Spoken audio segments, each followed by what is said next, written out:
beings are a very small minority. So to ignore the opportunity of this esoteric teaching is very, very risky. If we miss this opportunity for self-realization, again we will have to accept the cycle of birth and death, samsara.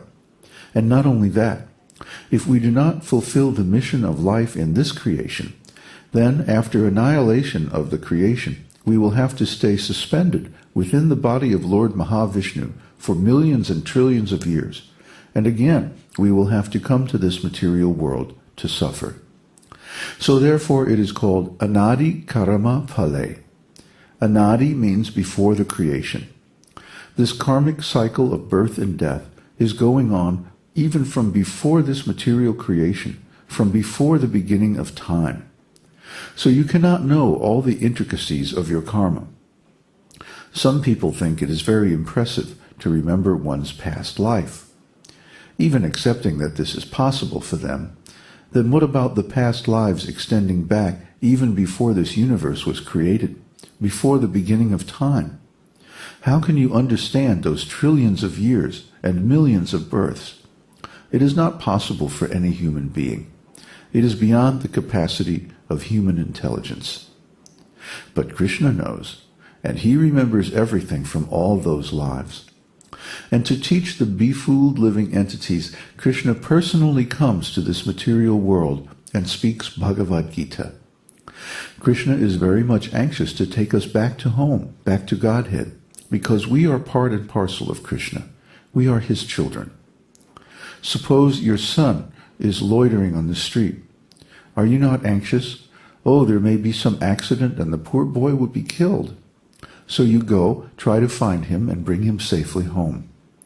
Similarly, Kṛṣṇa's mood is like that. We are in this material world, simply suffering life after life. Dukhalayam ashashvatam, Bhagavad-gita 8:15. This place is miserable, but by Maya's illusion, we are taking this miserable condition of life as happiness. This is called Maya, literally that which is not. There is no happiness in this material world.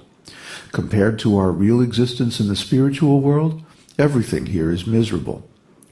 The sooner we understand that everything is miserable in this material world, and the sooner we prepare ourselves to leave this material world and go back to home, back to Kṛṣṇa, the sooner we come to our senses.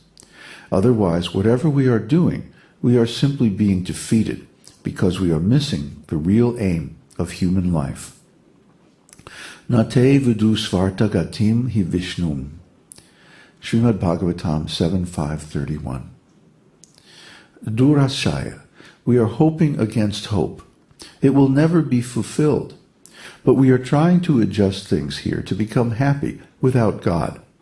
But it will never be accomplished. Na te vidu svarta gatim hi Vishnum durashaya. Durashaya means the hope which will never be fulfilled. So all these materialistic persons, they are fools, rascals, miscreants, because they are increasing these material activities. They think that by increasing material activities, they will be happy. But no, that is not possible. It's durashaya, an impossible hope. All of us are tied very tight, bound by the laws of material nature, forced to accept the results of our karma. Still, we are thinking that we are independent. The scientists are trying to avoid God, to become independent of his law by science. But that is not possible. We are under the grip of the material nature.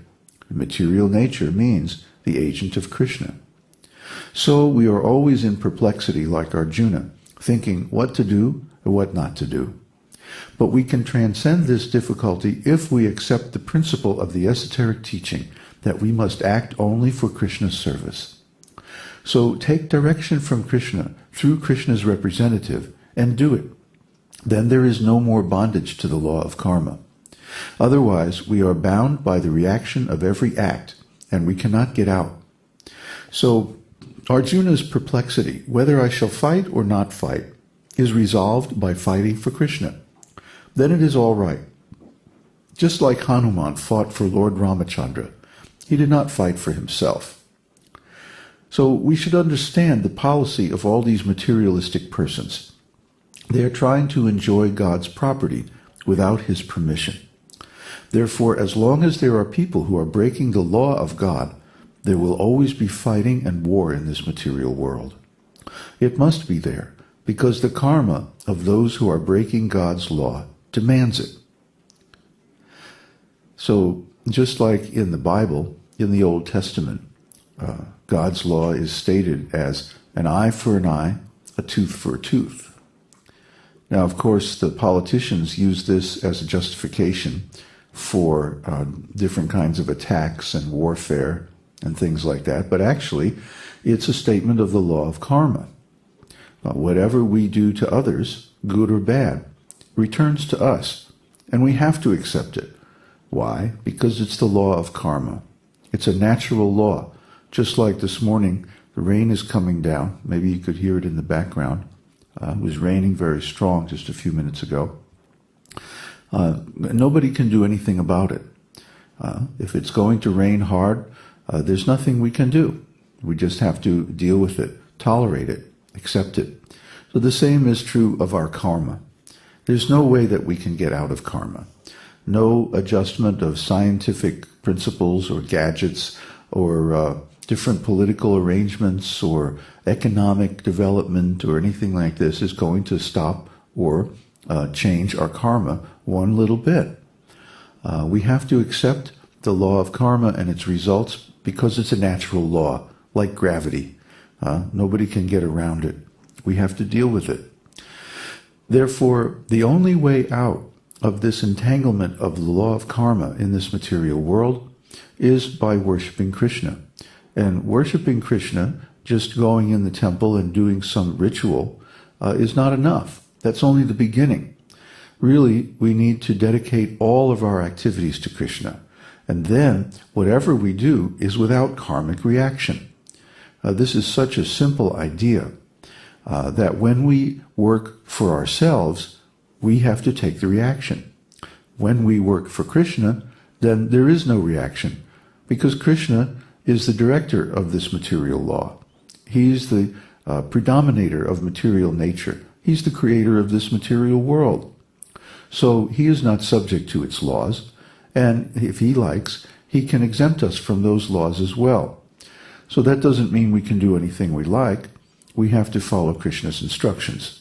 And when we work like that, under Kṛṣṇa's direction, then we're free from the law of karma, and we can attain liberation and return to our original position in the spiritual world. So that's this esoteric teaching. And it's there for the benefit of every living entity. It's not just for Americans or just for Indians or that just only Brahmins can apply it. Everyone can apply it. All we have to do is take the results of our activities and offer them to Kṛṣṇa's service. This is called karma yoga. Karma yoga is the beginning of devotional service.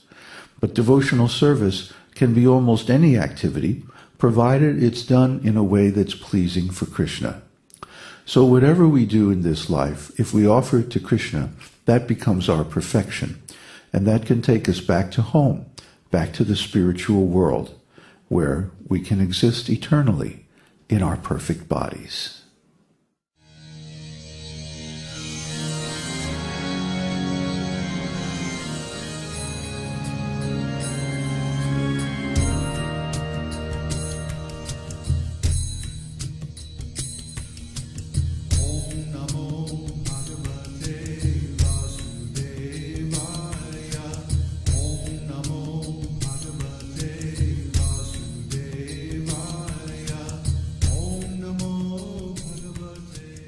We hope you've enjoyed this edition of My Perfect Body. This is David Hughes, your host, reminding you to visit us on the web at esotericteaching.org, where you can purchase the complete Esoteric Teaching Introductory Seminar DVD and many CDs of transcendental music and mantras.